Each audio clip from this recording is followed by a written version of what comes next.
يا صباح الفل والورد والياسمين على عينيكم. اللهم صل وسلم وبارك على سيدنا محمد وعلى اله وصحبه اجمعين. النهارده روتين تنظيف غرفه المعيشه اللي العيال بيقعدوا فيها طبعا مبهدلينها خالص. فقلت كده اشيل الكسوه بتاعه الركن عشان هغسلها وانضفها عشان متبهدله خالص. قلت انضفها كده معاكم واظبطها علشان اروق كده معاكم واظبط الدنيا. هنا كنت فكيت الركنه وظبطتها علشان ايه اروقها معاكم.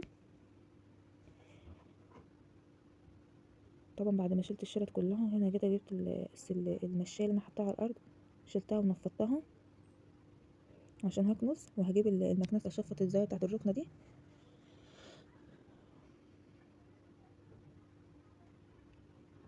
طبعا انا فصلت يعني قلت اكملها.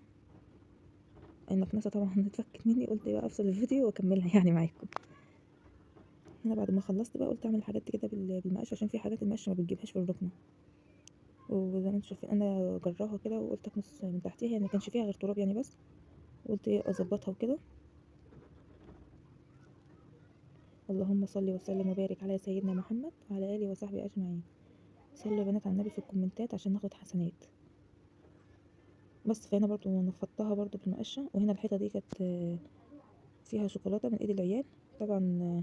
قلت اجيبها كده بالسلكه. هي عادي انا بدعك الحيطان اصلا بالسلكه ما بيحصلهاش حاجه. جبت القماشه بعد كده مسحتها كويس. لو وصلتوا لحد هنا ما تنسوش تعملوا لايك واشتراك للقناه